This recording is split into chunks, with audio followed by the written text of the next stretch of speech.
وہ کہتے ہیں میرے پاس ٹائم تھوڑا ہے، میں نے جانا ہے، مصروفیت ہے، بس مجھے سمجھ آ گئی، ایک دو بات سن کے نا وہ کہتے ہیں میں ابھی نا ٹائم نہیں دے سکتا، میں نے کہیں جانا ہے، بعد میں سن لیں گے، یا بس مجھے سمجھ آ گئی، پتہ چل گیا تو کیا کہنا چاہتا ہے۔ بعد اوقات اس کی بات کی قدر نہیں کی جاتی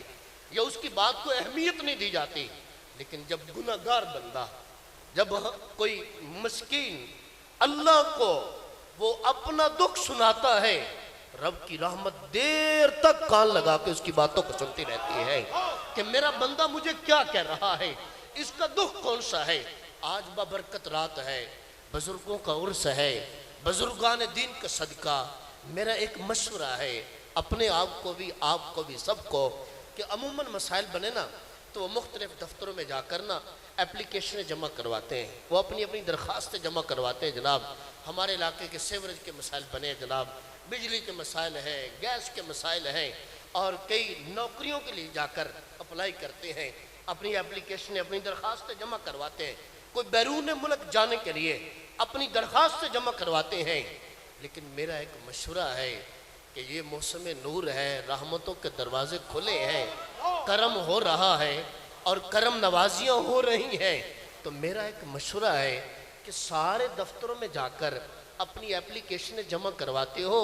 آج اپنے دکھوں کی ایک اپلیکیشن اپنے رب کو بھی جمع کروا دو، اپنے رب کو بھی آ کر بیان کرو، یا اللہ یہ میرا دکھ ہے، اور یہ بات ذہن میں رکھیں کہ رب کو بندہ اپنا دکھ، اپنی مشکل بیان کرنے کے بعد وہ اس کو تسکین ہو جاتی ہے کہ میں نے صحیح جگہ پہ سنایا ہے۔ اصل دکھوں کا علاج ہی وہی ہونا ہے، ہمارے پاس اور کوئی داری نہیں ہے۔ اور اللہ نے کرم فرمایا کہ یہ موقع رکھا، یہ راتیں، یہ مہینے، یہ برکت والا، یہ رحمت والا، یہ ایسے ہی سمجھیں کہ جیسے ایک مہربان، مشفق، ایک خیر خواہ طبیب، ایک حاذق حکیم، وہ آپ کو آواز دے میرے پاس آ جاؤ، تمہاری مرض کا علاج ہے میرے پاس، تیرے دکھ کا علاج ہے، تیری مشکل کا حل وہ میرے پاس ہے، تم آ جاؤ ادھر، وہ آواز دے رہا ہو،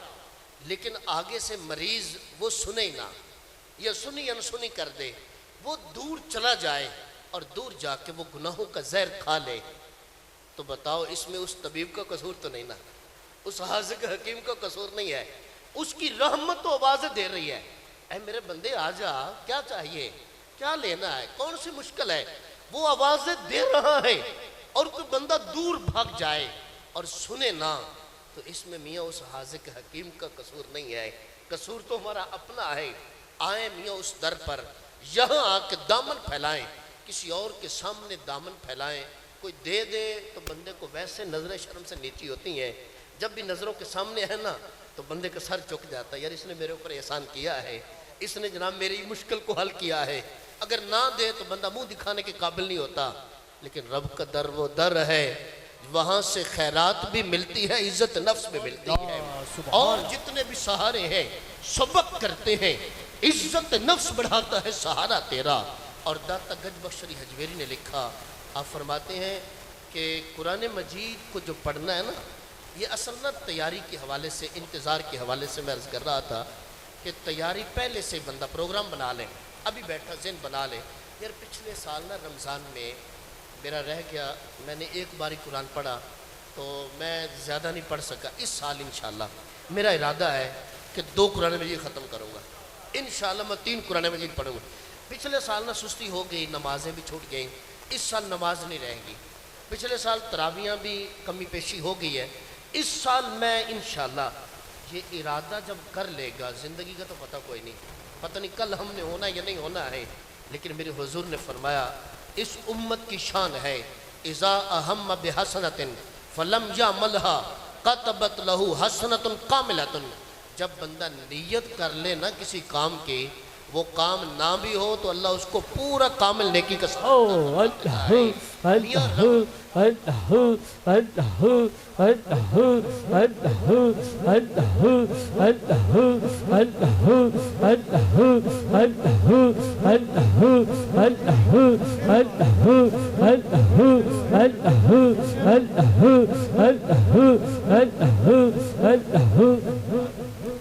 ہم ارادہ کر لیں گے نا، کمی پیشی رہ بھی گئی تو اللہ اس کا اجر ثواب عطا فرمائے گا۔ اور دوسری بات یہ ہے کوئی بندہ فرشتے بھی بولتے ہیں باری تعالیٰ ابھی تو اس نے کام کیا نہیں، اجر اتنا بڑا، رب فرماتا ہے میرے فرشتوں جب اس نے عمل کر لیا نا پھر تو 10 گنا زیادہ ملے گا، پھر تو 700 گنا زیادہ ملے گا۔ اور ایک نقطہ سمجھ لیں، وہ جیسے امتحان ہے نا سالانہ، تو وہ بچے کے والدین بھی کہتے ہیں اس کو ٹیوشن بھیجو، اکیڈمی بھیجو، اس کی تیاری صحیح کرواؤ، اگر امتحانوں میں رہ گیا نا اس کا سال مارا جائے گا، یہ سال پیچھے چلا جائے گا۔ اور یہ سالانہ امتحان ہے، اس میں اس کو رہنا نہیں چاہیے۔ اور میں بھی یہی کہتا ہوں کہ جس کے ہاتھ سے رمضان رہ گیا نا، جو رمضان میں اپنے رب کو راضی نہ کر سکا، سمجھ لو کہ اس کا سال ہی مارا گیا۔ اگلا سال آنا ہے، پتہ نہیں پھر کس نے دیکھنا ہے کس نے نہیں دیکھنا ہے، یہ موقع ہے۔ اور پھر دیکھیں مزے کی بات کہ حضور گن گن کے دن گزارتے، انتظار۔ ایک بندہ ایک دوست مجھے کہنے لگا کہ حضرت انتظار کی کیا ضرورت ہے، جب آنا ہے نا 8 دن بعد 9 دن بعد رمضان نے آ جانا ہے تو انتظار نہ بھی کریں تو پھر بھی آ جائے گا۔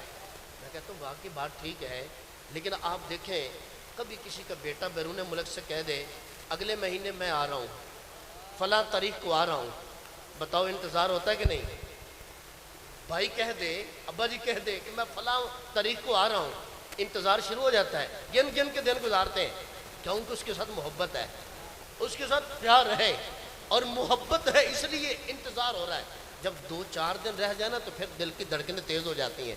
کب آ رہے ہیں جناب؟ آج 3 دن کے بعد آ رہے ہیں۔ اچھا فلائٹ کتنے بجے جناب؟ یہ 5 بجے فلائٹ اترنی ہے۔ پھر 5 بجے سے پہلے ہی گھر میں جب وہ دن آئے نا 1 دن پہلے ہی وہ بچے بھی کہتے ہیں میں نے بھی ساتھ جانا ہے، میں نے بھی ایئرپورٹ پہ جانا ہے، لینے کے لیے جانا ہے۔ یہ محبت ہے اس کے ساتھ۔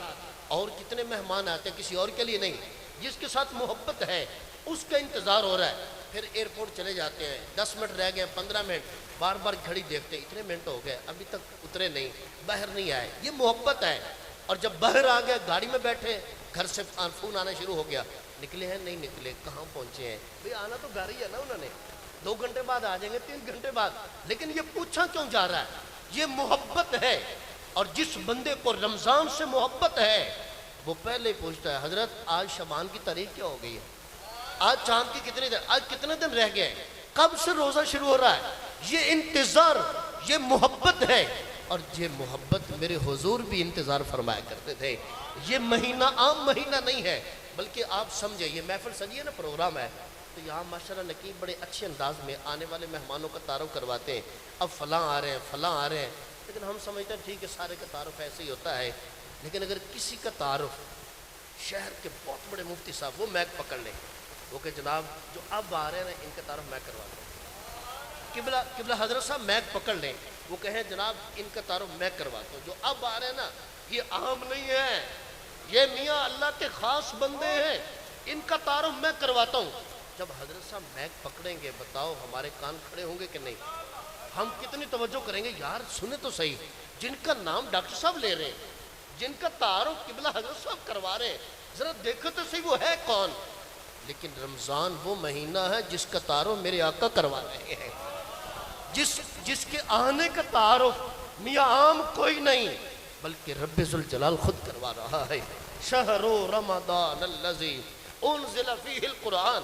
یہ جو ذکر آ رہا ہے نا یہ اصل محبت کی باتیں ہیں کہ ہم تیاری کریں، آنے والا وہ وقت، وہ موسم نور، وہ موسم رحمت، کہیں کوئی کمی نہ رہ جائے۔ اور یہ جو ہے نا وہ بعض اوقات بندہ پھر پچھتاتا ہے، اب وقت ہے، اب صحت بھی ہے، اب ہم کر بھی سکتے ہیں۔ ایک وقت پتہ کیا ہے، ایک وقت ایسا بھی آنا ہے، یہ راتیں بھی آئیں گی، یہ مہینے بھی آئیں گے، یہ برکتیں رحمتیں سب کچھ ہوگا، لیکن ہم نہیں ہوں گے، پھر تو پچھتاوا ہوگا نا۔ اب ہمارے پاس ٹائم ہے، اب ہم کر سکتے ہیں۔ اور جو آیت کریمہ پڑھی اس کے ضمن میں 1-2 بات عرض کر دوں۔ اللہ نے فرمایا یا ایھا الذین آمنوا کتب علیکم الصیام، اے ایمان والو، جب کسی بندے کو بات سمجھانی ہو نا پیارے کو، تو اس کو نام بڑا محبت والا اپنائیت والا نام دے کے نا بات کو آسان بنا لے گی تاکہ سمجھ سکے، اے میرے پیارے، اے میرے بیٹے، بھائی بات سنو، یعنی اس کو بندہ محبت والے جملے بول کے تاکہ وہ زیادہ متوجہ ہو۔ اور کسی بندے کو علاقے کا معزز آدمی کہہ دے کہ بڑا ایماندار ہے، کتنا خوش ہوگا۔ کسی کو ٹی وی چینل پہ بیٹھ کے کہہ دے جناب فلاں آدمی بڑا ایماندار ہے، تو وہ تو مچلے گا، یار مجھے ایماندار کہہ رہا ہے۔ تو میں پوچھتا ہوں جس بندے کو میرا رب فرما رہا ہے یا ایھا الذین آمنو، اے ایمان والے، بتاؤ اس سے بڑھ کر خوشی اور کون سی ہوگی؟ ہم جیسے نکموں کو، کمزوروں کو، گناہ گاروں کو میرا رب فرما رہا ہے، رب ذوالجلال، یا ایھا الذین آمنو۔ اب بھی ہم توجہ سے نہیں سنیں گے تو کب سنیں گے؟ فرمایا یا ایھا الذین آمنو، اے ایمان والو، کتب علیکم الصیام، تمہارے اوپر روزے فرض کیے گئے ہیں، کما کتب علی الذین من قبلکم لعلکم تتقون۔ روزے فرض پہلوں پر بھی کیے گئے، اور فرض کرنے کا مقصد کیا ہے؟ فرمایا لعلکم تتقون، تاکہ تم متقی بن جاؤ، تاکہ تم پرہیزگار بن جاؤ۔ اچھا، رب 70 ماؤں سے زیادہ پیار فرماتا ہے، حدیثوں میں پڑھتے ہیں، بیان سنتے ہیں، اللہ 70 ماؤں سے زیادہ پیار فرماتا ہے۔ ایک ماں کا پیار کوئی بندہ توڑ سکتا ہے؟ کوئی ناپ سکتا ہے؟ ایک ماں کا پیار، اچھا کوئی بندہ بتائے کبھی ماں برداشت کرتی ہے کہ اس کا بیٹا بھوکا رہے، اس کا بیٹا پیاسا رہے؟ ماں اگر کوئی کام کر رہی ہے، بیٹے کو بھوک لگی ہے، تو ماں سارے کام چھوڑ کے پہلی فرصت میں بچے کو دودھ دے گی کہ میرا بیٹا رو رہا ہے، اس کو رونا نہیں چاہیے، وہ فوراً آ کے اس کو کھانا دے گی، جو اس کی ضرورت ہے اس کو دے گی۔ اچھا، میں سوچتا ہوں کہ جو رب 70 ماؤں سے زیادہ پیار فرماتا ہے، وہ کیسے برداشت کرتا ہے کہ بندہ صبح سے شام تک وہ بھوکا بھی رہے، پیاسا بھی رہے، زبان کانٹا بنی ہے، پیٹ کمر سے لگا ہے، حکم ہے نہیں کھانا ہے، پھر رب 70 ماؤں سے زیادہ پیار فرماتا ہے تو وہ بھوکا بندے کو کیسے دیکھ لیتا ہے؟ ایک ماں جب نہیں دیکھ سکتی تو یہ 70 ماؤں سے زیادہ پیار فرماتا ہے، وہ کیسے بھوکا پیاسا برداشت کر لیتا ہے؟ آئیے میاں اس بات کو سمجھنا ہے، اسی ماں کی گود میں چلتے ہیں۔ وہ ماں، اللہ نہ کرے کسی کا بیٹا بیمار ہو جائے، کوئی پریشانی تکلیف کوئی مرض آ جائے، تو ماں اس کو لے کر ڈاکٹر کے پاس جاتی ہے، اور ڈاکٹر اس کے لیے کڑوا سیرپ تجویز کرتا ہے، اور جب ماں گھر لا کے اس بچے کو کڑوا سیرپ دینا چاہتی ہے لیکن بچہ لینا نہیں چاہتا، ماں اس بچے کو لٹا لیتی، اس کے بازوؤں کے اوپر پاؤں رکھ دیتی، پاؤں رکھنے کے بعد وہ کڑوا سیرپ، بچہ روتا ہے، چیختا ہے، چلاتا ہے، لیکن ماں نہیں چھوڑ رہی۔ ماں کڑوے سیرپ کے چند قطرے اس کے حلق کے اندر ٹپکانے کے بعد ماں کے چہرے پر طمانینت کا نور آتا ہے، اور ماں کے چہرے پر خوشی کی ایک لہر دوڑتی ہے۔ اچھا، میں پوچھتا ہوں کیا ماں کی مامتا نہیں اب ہے؟ بچہ رو رہا ہے، بچہ چیخ رہا ہے، لیکن ماں چھوڑ کیوں نہیں رہی؟ ماں اس کو کیوں نہیں جو ہے نا وہ چھوڑ رہی کہ رو رہا ہے تو اس کو چھوڑ دو؟ لیکن اصل بات ہے کہ ماں اس لیے نہیں چھوڑ رہی کہ ماں کی نظر نتیجے پر ہے، کہ یہ تھوڑی دیر رو لے گا، تھوڑی دیر دکھ ہوگا، لیکن جب کڑوا سیرپ اس کے حلق میں چلا جائے گا پھر صحت ملے گی، پھر پیار اور بڑھ جائے گا، پھر یہ میرا بیٹا اور پیارا لگے گا، پھر اس کی محبت اور بڑھ جائے گی۔ ایسے ہی میرا رب بھی فرماتا ہے، اے میرے بندے، تھوڑی دیر بھوکا رہے گا نا، تھوڑی دیر پیاسا رہے گا، بعد میں تقوی والی جو صحت ملے گی پھر تو اور پیارا لگے گا، پھر تیری شان اور بڑھ جائے گی، جب تو متقی بن جائے گا، جب تقوی کا نور ملے گا تو پھر تیرا مقام اور بڑھ جائے گا۔ اور آگے دیکھے فرمایا ایام معدودات، بس اختتام کرتے ہوئے ایام معدودات، فرمایا گنتی کے دن ہے۔ اچھا، اللہ نام بھی فرمایا گنتی کے دن ہے تو روزے تو رکھنے ہی رکھنے، لیکن یہ مشکل کام کو آسان بنانے کے لیے نا ایک طریقہ ہوتا ہے۔ ایام معدودات، گنتی کے دن ہے۔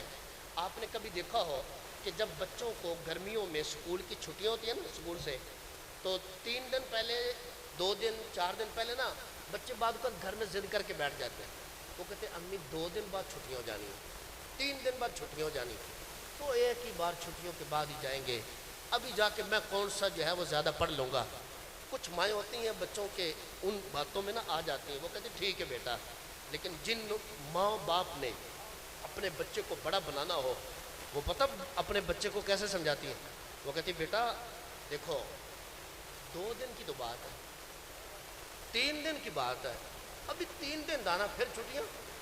پھر وہی خوشیاں، تو پریشان ہو رہا ہے، وہ تو بہادر بیٹا، تو مضبوط، تو کیسے ڈر رہا ہے؟ 2-3 دن سے تو ڈر رہا ہے، اس کے بعد پھر چھٹی ہو جانی ہے۔ اور میرا رب بھی فرما رہا ہے، اے میرے بندے، اے میرے محبوب کے غلام، اے عاشق رسول، تو پریشان نہ ہونا، یہ چند تو دن ہے، یہ گنتی کے تو دن ہے، یہ پریشانی والے نہیں ہیں، یہ تو ایسے گزر جائیں گے۔ یہ شروع کرتا بندہ ادھر سے تو ادھر جو ہے نا وہ اختتام بھی ہو جاتا ہے۔ لیکن ایک بات سمجھ لیں کہ جو بندہ کام پورا کرتا نا اصل خوشی اسی کو ملتی ہے۔ آپ نے مزدور رکھا ہو نا گھر میں، تو مزدور کام آدھا کرے تو مزدوری لینے آ جائے، تو کہ جناب مزدوری، وہ کہے یہ کام تو پورا کرو، پہلے کام تو پورا کرو نا، پھر بعد میں مزدوری ملے گی۔ اور جس بندے نے روزہ ہی نہ رکھا ہو، نماز ہی نہ پڑھی ہو، تراویح نہ پڑھی ہو، قرآن ہی نہ پڑھا ہو، تو وہ عید والے دن آ جائے اچھے کپڑے پہن کے سب سے پہلے مزدوری لینے آیا بیٹھا ہو، تو کہا تو جائے گا نا بھائی پہلے کوئی کام تو کیا کہ نہیں۔ تو جو بندہ کام پورا کرے گا، ایک نقطہ سمجھ لیں، آپ یہ آرٹیفیشل پھول ہے نا، ان کے اوپر جتنا اچھا مرضی کلر کر دیں، رنگ اچھا کر دیں، ان میں سے خوشبو نہیں آئے گی جب تک اس کے اندر تاثیر نہیں ہوگی۔ ایسے ہی بندہ جتنے مرضی مہنگے کپڑے پہن لے، جتنا مرضی خوبصورت رنگ پہن لے، لیکن اندر جب تک تقوی کا نور نہیں ہوگا عید کی خوشی نہیں نظر آئے گی۔ عید کی خوشی صرف اسی بندے کو ملے گی کہ جس بندے کے دل میں یہ نور ہوگا، جس بندے نے کام کیا ہوگا۔ یا ایھا الذین آمنوا